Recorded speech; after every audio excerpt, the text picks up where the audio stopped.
একটি ছেলে ভালো একটি চাকরি পাওয়ার পর তার বাবাকে গিয়ে বলল, বাবা, মানুষ বলে পিতৃঋণ নাকি কখনোই শোধ করা যায় না, তবে তুমি আমার পিছনে সারা জীবন যত টাকা ব্যয় করেছো তা আমি চাইলে এখন 1 বছরের মধ্যেই সমস্ত টাকা পরিশোধ করে দিতে পারবো। ছেলে ভেবেছিল তার মুখে এমন কথা শুনে তার বাবা অনেক খুশি হবে, তবে তার বাবা মোটেও খুশি হলো না, বরং মাথা নিচু করে বসে রইল।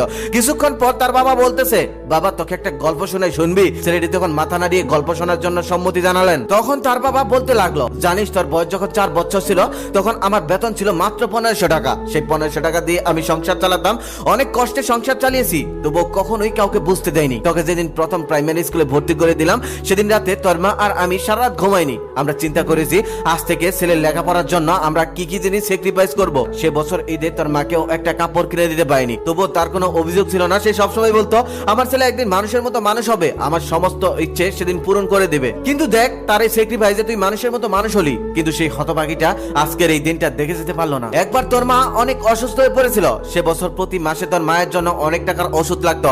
আমি ওভারটাইম করতাম, পায়ে হেঁটে অফিসে যেতাম, আবার বাসে চেপে অফিস থেকে ফিরতাম, কিন্তু এগুলো কাউকে বুঝতে দেয়নি, এমনকি তোর মাকেও না। তোর সমস্ত ইচ্ছে তখনও পূরণ করতাম, তোর লেখাপড়ার জন্য তখনও সমস্ত খরচ বহন করতাম। জানিস, একজন পুরুষ থেকে বাবা হতে ছেলেদের কোনো কষ্টই হয় না, সমস্ত কষ্ট মারাই করে থাকে, তবে একজন বাবা থেকে দায়িত্বশীল বাবা হওয়াটা অনেক কষ্টের। আমি জানি আমার তখনকার 1 টাকা আর তোদের এখনকার 1 পয়সা সমান, কিন্তু খেয়াল করে দেখ, তুই ওই 1 টাকা দিয়ে বন্ধুদের নিয়ে আড্ডা দিয়েছিস, ঘুরে বেরিয়েছিস, ট্যুরে গিয়েছিস, নতুন মোবাইল কিনে হেডফোন লাগিয়ে সারা রাত গান শুনেছিস। যখন তুই কলেজে উঠলি তখন আমাদের অবস্থা মোটামুটি ভালো। আমি অনেক কষ্ট করে টাকা জমিয়েছিলাম একটা বাইক কিনবো বলে, সেই বাইক দিয়ে আমি প্রতিদিন অফিসে যাব। আমি অনেক স্বপ্ন দেখেছিলাম, আমি অনেক টাকাও জমিয়ে ফেলেছিলাম, সামান্য কিছু টাকা বাকি ছিল। শোরুমে গিয়ে আমার পছন্দের বাইকটাও দেখে এসেছিলাম। সেদিন রাতে আমি স্বপ্নও দেখেছিলাম আমি বাইক চালিয়ে অফিসে যাচ্ছি, কিন্তু তারপরের দিন সকালে তুই বায়না ধরলি তোকে নাকি একটা ল্যাপটপ কিনে দিতে হবে। কি করবো বাবা, আমি তো তোর কষ্ট সহ্য করতে পারি না, তাই আমার স্বপ্নটাকে সেদিন বুকের মধ্যে চাপা দিয়ে আমি তোকে ল্যাপটপ কিনে দিয়েছিলাম। তারপর আমার আর বাইক কেনা হয়নি,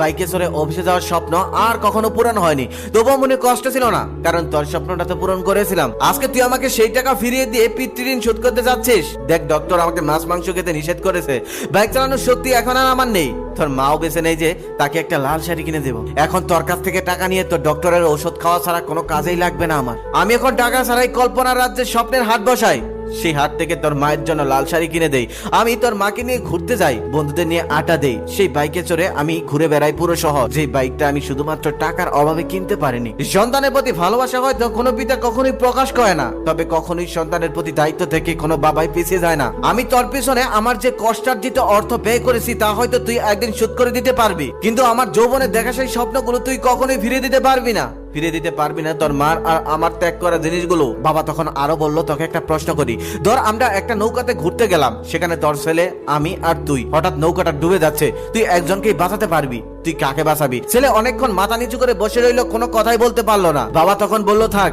তোর কিছু বলতে হবে না, কারণটা হলো ছেলে থেকে বাবা হয়, বাবা থেকে কখনোই ছেলে হওয়া যায় না। পৃথিবীতে সব থেকে ভারী জিনিস কি জানিস? বাবার কাঁধে সন্তানের লাশ। শুনেটা আমি না, প্রত্যেকটা বাবাই চায় তার শেষ যাত্রায় যেন তাকে কাঁধে করে কবর পর্যন্ত পৌঁছে দিয়ে আসে। সেদিনই তোরা সন্তানরা তোদের বাবার ঋণ শোধ করতে পারবি। টাকা পয়সা বা ভালোবাসা ফিরিয়ে দিয়ে বাবা মায়ের ঋণ কখনোই শোধ করতে পারবি না।